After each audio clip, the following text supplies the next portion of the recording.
Hello, cats and kittens. MamacatGamer here. Happy Halloween, everyone. We had a producer live letter that came out today, the 31st of October. And I am going to try and burn through this as quickly as possible. I've only been able to get it to like 15 minutes. And I don't know if I can get it under 15. But I'm going to try. We'll see how fast I can get through it. Because there was a lot. All right, we're ready. We're set. Hit the timer. The announcements for the producer live letter, 7.38, will come out November 11th. Weekly limit will be removed for the cruiserweight tier for the Savage. So the gear limit. Ordell and Monteo coins will now be able to be exchanged for Ever-Charged Ester. E-S-T-E-R. It's a chemical in case you're dying to know what that is. New furnishing items will be added to the treasure coffers in the Return to Evilise Alliance raids. Artwork for your wall. Really pretty piece of artwork, actually. The patch artwork for the announcement release looks really great. It's titled Into the Mist. Mist being a big part of Final Fantasy IX, which is what this expansion pack is based on. 7.4 and the Arcadian Heavyweight Tier Normal Raids series will be released December 16th. There was a lot of pushback last year about it being released around Thanksgiving time. So they moved it back to December 16th. The new tombstones will be the Allegan Tombstones of Mnemonics. Okay, Mnemonics, Mnemonics. There will be craftable gear to upgrade to. January 6th is when the Savage tier will be released for the heavyweight. They did this a little later due to complaints from last year of content getting released over Thanksgiving and Christmas, making people having to decide basically between raiding and family. Family should always come first, guys. You only get family for a certain time. The game's there whenever. But it's nice that they thought of us and moved it to, accommodate people's holidays. So I thought that was really, really sweet of them. Kudos to Square Enix and the Final Fantasy team for doing that for us. The new MSQ has a new character. This character is shown sweating and maybe a new kind of regulator. I'm not sure what. But they're clearly worried about something. But they didn't show us much more than that. There will be a new plot line. Somebody mentioned the area looked like Treno from Final Fantasy IX. 7.5 will bring us more Hildebrand. They showed us a picture of Hildebrand. Customarily very silly looking. And I look forward to seeing what shenanigans he's going to be up to this time. There's been it's been super, super popular, this X-Pack. The new dungeon is called Mistwake. Features lightning. Some people mentioned Treno again. It's unclear if it's in its own dome, if it's part of living memory, etc. Details were very scarce, but they showed us a picture and it looks pretty cool. The new trial will be titled Hell on Rails. There's this malevolently grinning Doom train. Okay, Yoshi-P said, the fight will be all over the place. It frankly looks like nightmare fuel, actually. The heavyweight tier, normal and savage, Yoshi commented, there's no way that some of the tiles disappear and the ground changes, right? And we don't know which floor this is either. Hint, hint. They showed artwork of some of the bosses. There's a female with long red hair. There's another that looks like an evil Urianger, as a lot of people mentioned in chat. The Unreal that's going to be released will be called Tsukuyomi's Pain. They didn't show much more than that. They just showed an image of her, and that was it. Duty Sport will come for Zemail, Darkhold, and Aurum Vale. Currently an 8-man content. When you die, and instead of wiping, you get these stacks. Basically, the Echo, right? This is now getting added to the dungeons, so that now instead of wiping, all right, you get basically an Echo. Once you pass the boss, the stacks will reset. This will apply to all Duty Support dungeons, not just Zemail, Darkhold, and Aurum Vale.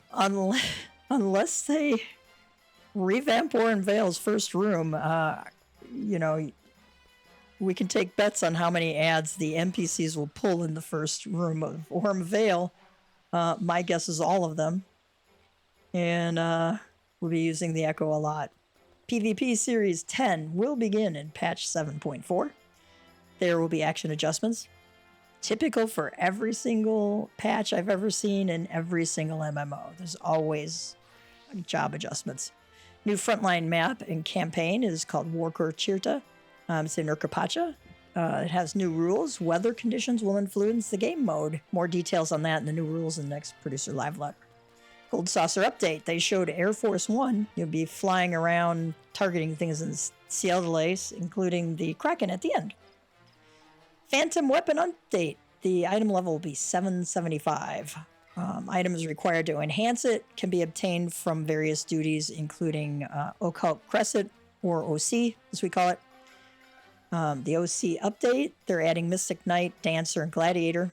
Yoshi-P made a mention when we consider the weapon series after this one, we might change it completely. This might be the last time for this kind of upgrade system. I don't know if that means they're going to make it harder, easier, they can't make it much easier, or what they're going to do. But I know they want to keep it, a challenge for the people who want it quickly, but not make it impossible for the casual players to get. How they're going to implement that will be different. OC update continued. Beneficial accessories for exploration will be added. There will be 4 pieces for Disciple of War and Magic each. Character attributes will be increased while exploring OC. These items can be obtained really from critical encounters, treasure room chests, magic pots, and happy bunnies. They will also be developing a new tower with multiple difficulties as per everyone's feedback. This seems like a really cool feature. I think a lot of people have reacted very positively to it. And I like the idea of making things gradually more difficult for people to learn, right? Instead of just dumping you into something hard. New cosmic exploration stars, OIZs, OIZYS. Looks kind of like Mars with 2 sets of rings. It used to be a civilization on the planet that died out, and it messed with gravity, so you see things floating in the air. Further enhancement to the cosmic tools will get you up to item level 765, and they look really cool because they're kind of glowy purple. New rewards, some will be available for Cosmo credits, some as fortunes, new tokens obtained from EX Plus missions, and new items for exchange. Sequential mission completion bonus will be added. Ruin exploration will be added. Uncover ancient records pertaining to the planet's past. Have them appraised to obtain a range of items. New outfit. Spacesuit, basically. And a mount that, I don't know, it looked like some kind of rune that we were sitting on. I couldn't quite get at what it was. We'll know more next live letter. New variant dungeon, the Merchant's Tale. Very bright and cartoony because you're literally jumping into a book, and they described it as a choose-your-own-adventure type book. This will reveal the hidden stories within. They show an NPC who is a Makoti Gleaner and mention that it might be Yshtola's relative. We weren't quite sure if Yoshi was joking or not on that, so we'll find out with the official translation. Nanamo will request you head to the dungeon. Stories will be revealed as you do different aspects. The route you take and the boss is faced depend on your choices and actions. New records will be added to the log as you go. And boss mechanics may change based on player actions, so that would be kind of cool. Hints for discovering other routes can be found in records of previously completed routes. The variant dungeon can be done with 1 to 4 players. Difficulty will be adjusted accordingly. They showed some Japanese-style outfits and a cute fairy wings type mount as the rewards. It will start level 90 plus and sync to 100, so that means you can level up some jobs in variant dungeons. Okay. Now, Yoshi said in the past we had, variant dungeons, Criterion Savage. They're going to change that. The new structure will be variant advanced, and Criterion. All right, Advanced will feature the 3 boss battles from the variant dungeon. They can be done in any order. They'll be a little harder. You could do 1 boss in any order and then just stop if you want. Each boss has its own reward. Defeating all 3 in a single run gives a bonus reward. You'll be learning mechanics for those boss fights that can be applied into Criterion. Okay, that can be done with 2 to 4 players. Any role, difficulty will scale. Duty-specific actions will be available. You have to be level 100 for it. Criterion, no exploration again. High difficulty, more challenging versions of the 3 boss battles. With increased strength, more punishing mechanics, bosses must be done in a specific order. It'll require 4 players, tank, healer, 2 DPS, or any formation in a preform party. Also requires level 100. Resurrection will be limited, but not removed entirely. One of the bosses is on a flying carpet. So the glam looks kind of Southeast Asian inspired. The mount is a flying carpet. That looks like fun. They showed some cool different things with the UI. They'll have new color themes. They showed 2, green with a light, almost light yellow print, and gray with a dark print. Light gray with dark print. These might be useful for folks who need more contrast or who like to have, you know, a light color lettering on a dark background scheme or vice versa. Right. We'll know more about that later. Strategy board, which is basically the raid planner. That's confirmed for 7.4. They wanted to make sure it worked as well so that it wasn't dead on arrival. They're adding also another new UI feature. It's called a command panel. This is a pop-out window for anything that can be added to a hotbar. It has 4 panels of 25 slots each. That'll make it a convenient location for functions you only want to display some of the time, like emotes, gear sets, macros, etc., while saving space on hotbars and HUD. This will be shown more in the next live letter. So you don't have to have like, what have I got, 10 bars showing here. Some up the side and on the bottoms and everything like that, along with my 4 main ones that I use all the time. Big news in the Glamour update. This was like super exciting for everybody. You can use any gear in your Glamours, irrespective of class, job, or level. You want to wear a level 100 item on your level 1 tune, you can. There will still be some racial restrictions due to how the glam is created for each race, okay? So don't expect to see that. Maybe in the future they might change. They didn't say that. That's my conjecture. Due to the impact on animations, weapons and tools can only be equipped or glamoured with a corresponding class of that weapon. So 2-handed swords can only be glamoured to another 2-handed sword. Scythes can only be glamoured to another scythe, that kind of thing, which makes sense. All right.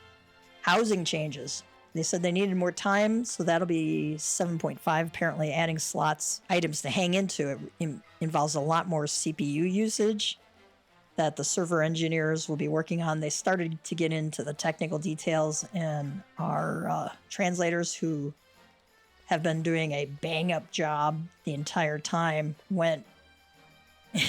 This is like getting in the weeds, man. So we'll await the final translation on that. Give a hand to the translators who were translating at the time. They did a phenomenal job. They will be working on glamour plates after getting housing done, which is good. We'll need it after all these glamour updates, okay? They also wanted to add public field content, but that's in the future. There was absolutely no other explanation on this, so don't read anything into it. I thought it would be kind of cool if they had like a Guild Wars 2 world boss kind of thing that shows up periodically. Those are actually a lot of fun. Not mentioned. Blue Mage changes, Beastmaster, other options mentioned at previous FanFests before Dawn Trail came out. Presumably they'll still get released. I would not be surprised if some of these got pushed back even into 8.0. Fan Festival 2026 in Anaheim. Player exclusive subscriber ticket apps for the drawing available until November 2nd at 11:59 p.m. Pacific Standard. Eorzean Symphony ticket apps available now for subscribers for drawing, open now till November 9th at 23:59 Japan Standard Time. Don't know what that is in Pacific Time. Pre-orders for the merchandise for the Symphony or FanFest, couldn't quite see what it was for. Starts November 7th. And that is it. And we got it done in 15 minutes and 18 seconds. So close. I was real close. All right, folks. There was so much in there. I was watching this video on double speed on YouTube for about 3 hours. So getting it condensed down to 15 minutes is like amazing. All right. We always have to have a cat joke on MamacatGamers. All right. And in honor of Halloween, what do black cats wear on Halloween night? Pajamas. Yeah, you heard that. Pajamas. All right. I hope you enjoyed this real brief recap. If you need more details, definitely check out the Producer Live Letter itself. I know they're on YouTube. Apologies for my hoarse voice. I had bad laryngitis after the bronchitis 2 weeks ago, so it's slowly getting better. I stream on Wednesday afternoons, and most times. And then I try and get another video out during the week, usually trying to get them out like Monday or Tuesday night. All right. Cats and kittens, you have a great one. Yeah. If you have any questions, leave them in the comments below. I'll be happy to answer anything on the live letter or anything else you might have. All right. I am going to leave it there for tonight. Have a great Halloween, everyone. Be safe. Don't overdo the chocolate, even though it's tempting. And have lots of fun. We'll see you soon. MamacatGamer signing out.